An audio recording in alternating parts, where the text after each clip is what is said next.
আমি একটা কেস দেখাচ্ছি, এনার নাম হচ্ছে সরস্বতী খামারি, এনার বয়স হচ্ছে 36 বছর। ওনার ইউরিক অ্যাসিড ছিল, এসো টাইটার ছিল এবং আরএ ফ্যাক্টর হাই ছিল। তো ফুল টেস্টিংয়ে আসা যাক। 2 হাঁটুতে ব্যথা, পায়ের পায়ে ব্যথা, হ্যাঁ বাম দিকে বেশি, বিশ্রামে বৃদ্ধি, ঠান্ডায় উপশম। ঠিক আছে, গরম খেতে পছন্দ করে, গরম কাতর মানে খুব গরম, হট পেশেন্ট।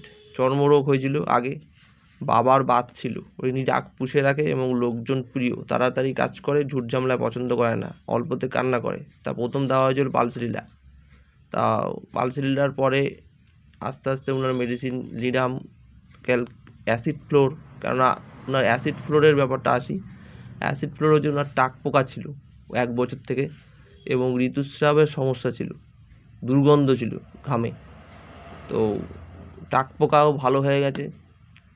আর ওইটা যেই ইউরিক অ্যাসিড আর ওই ইসের কথা বললাম অ্যাসোটাইটার, তা অ্যাসোটাইটারটাও ওগুলোও ঠিক নর্মাল জায়গায় আছে, অতটা বাড়াবাড়ি হয়নি, ব্যথা কম বেশি আছে। কিন্তু উনার যে মেন সমস্যা যেটা আমি বলছি যে টাক পোকা 1 বছর থেকে উনার কিওর হয়ে গেছে, ওটা আমি দেখাতে চাই। একটু মাথাটা নিচু করুন। হ্যাঁ, চুল খুলে দিন, মাথাটা নিচু করুন। তা দেখেন এই জায়গাটা, এই যে ছোট্ট যে জায়গাটা, এইটুখানি যে জায়গাটা ছিল, এই যে জায়গাটা, এই যে আমি হাত দিচ্ছি যেখানটায়, এই যে, হ্যাঁ এই জায়গাটায় উনার পুরো পাতলা ছিল, এখন দেখেন চুল হয়েছে এখানে, ঠিক আছে, বড় বড় চুল হয়ে গেছে। চুল হয়ে উনার কিন্তু এই জায়গাটায় মেকআপ চলে এসছে। এই হচ্ছে টাক পোকার ব্যাপারটা। এবারে রোগী আমাকে কিছু কথা বলবে, আমাদের সামনে এসছে। উনি এই ওষুধ খাওয়ার পরে 2 বছরের কেস এটা, উনি কী কী ওষুধ খেয়েছিলেন এই আমাদের টাক পোকার জন্য সেগুলোও বলবে, আর আর্থ্রাইটিস জন্য কী ওষুধ খেয়েছিলেন সেটাও বলবে।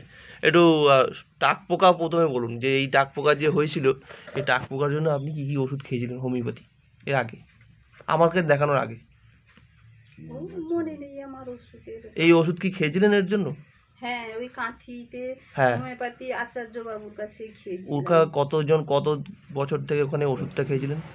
ওইখানে 6 মাস, বেশি হবে, 1 বছর পুরো হয়নি।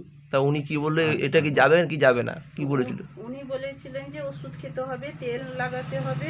আচ্ছা। উনিও বলেছিলেন টাক পোকা, কিন্তু উনি অনেক তেল দিয়েছিলেন মাথায়, মানে সারাদিনে 2 বার করে তেল দিতে হতো। হুম।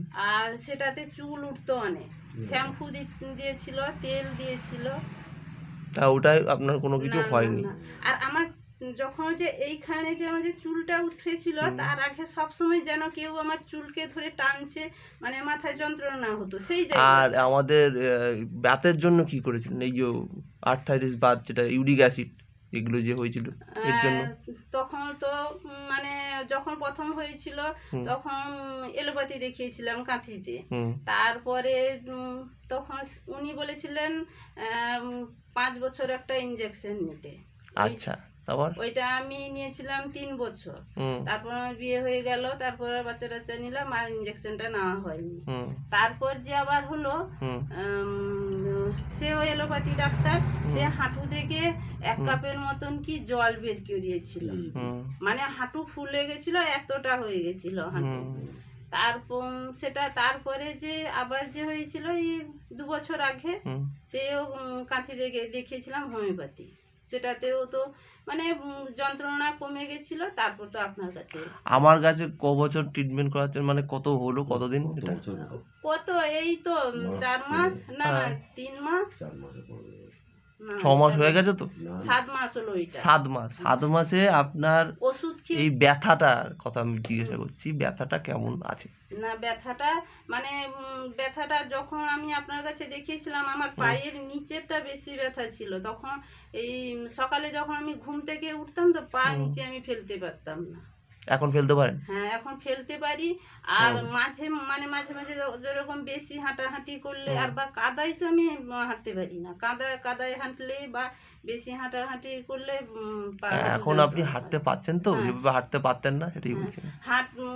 নিচে বসেও আমি খেতে পারতাম না। আচ্ছা, এখন খেতে পারছেন? হ্যাঁ, এখন মাঝে মাঝে, সবসময় ভয়ে খাই না। ভয়ে খান না? কেননা নিচে বসলে আমি কোনোদিনও উঠতে পারি না। এই ওষুধ চলাকালীন, মানে আমার ওষুধ খাওয়াকালীন তখন কোনোদিনও বসেছিলেন নিচে? কেন আজকেও তো বসলাম ভালো ভালো, হ্যাঁ, কোনো অসুবিধা হচ্ছে না তো? এটাই বলছি একটু নিচে এরকম ঝুঁকে খেতে পারি না, হালকা। হাতে একটু মাটিতে চাপ দিতে হয়। হ্যাঁ, সেটা অতিরিক্ত না, বেশি না কম? আগে মানে এখন কত 4-5 বছর হলো আমি একদম বসতাম না মাটিতে, মাটিতে বসে আমি খেতামই না।